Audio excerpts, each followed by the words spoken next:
প্রতিদিনের হেসেলে আপনাদের সবাইকে স্বাগত। আজকে একটা প্লেন কেক, এর জন্য লাগবে 3টে ডিম আর ময়দা। কোনো বাদাম, ফ্রুট, টুটি এগুলো কিছুই দেবো না। এই কেকটা করার জন্য পুরোটাই মাখন দিয়ে করব। আপনারাও নিশ্চয়ই সবাই শীতের মধ্যে অনেক কেক করেছেন, আমি এই একটা কেক করছি। এর জন্য লাগবে বাটিতে 1 বাটি চিনি, ময়দা আর মাখন। এখানে মাখনের পরিমাণটা বেশি দেবো। মাখনটা দিয়ে করবো, যেহেতু মাখনটা গলিয়ে নিলেও হয়, আমি গলাইনি, আমি হ্যান্ড উইক্স দিয়েই গলাবো, বেটার করব। আর ডিম আর চিনি এইগুলো ভালো করে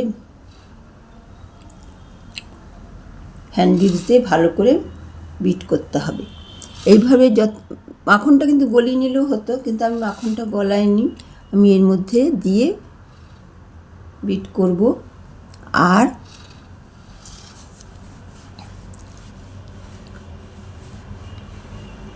বেশ ভালো করে করতে হবে। এবার ময়দাটা আমি 1 কাপ ময়দা নিয়েছি, চিনি যেমন নিয়েছি 1 বাটি, সেই পরিমাণ বুঝেই এগুলো নিতে হবে। ময়দাটা দিয়ে এইভাবে হ্যান্ড উইক্স দিয়ে সমানে ব্লেন্ড করতে হবে। ইলেকট্রিক বিটার দিয়ে ব্লেন্ড করলে খুব তাড়াতাড়ি হয়, তা আমার যেহেতু ইলেকট্রিক বিটার নেই, আমি হ্যান্ড উইক্স দিয়েই করছি। আর এই কেকটা আমি পুরোটাই মাখন দিয়ে করব। আর এবারে বেকিং সোডা, বেকিং পাউডার আর এসেন্স ভ্যানিলা সব পরিমাণ বুঝে একটু একটু করে দিতে হবে। কেকের টেস্ট আনার জন্য আমি একটু দুধ দেবো, গুঁড়ো দুধ দেবো।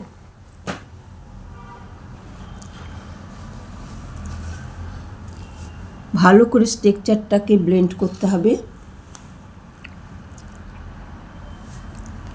2 চামচ মতো দুধ দিলাম।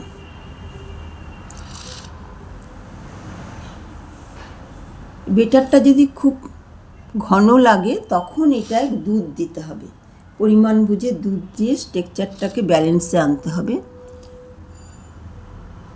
আর এদিকে আমি এটা হাত দিয়ে অনেকক্ষণ ধরে ব্লেন্ড করে স্ট্রাকচারটাকে ব্যালেন্সে এনেছি। এবারে কেকের টিনটাকে ভালো করে গরম করে বাটার পেপার দিয়ে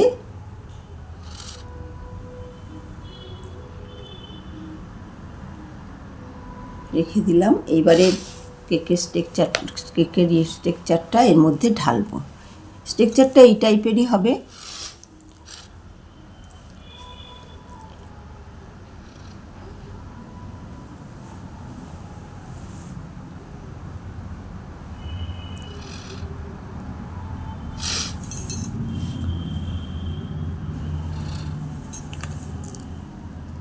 এটা আমার ঢালা হয়ে গেল। এইবারে কেকের টিনটাকে একটু নাড়িয়ে দিতে হবে যাতে এর মধ্যে কোনো বাতাস না থাকে। আর এদিকে আমি কড়াইটা বসিয়ে দিয়েছি, গরম অনেকক্ষণ ধরে করতেছি। এটা কেকটা করতে প্রায় 40 মিনিট মতো লাগবে। খুব লো টু মিডিয়াম ফ্লেমে গ্যাসটা আমি রেখেছি। এবার ঢাকা দিয়ে 40 মিনিট বাদে আমি ফিরে এসে কেকটা ঠান্ডা হওয়া পর্যন্ত আমি তারপরে চার সাইডটা খুলে দিলাম চাকু দিয়ে।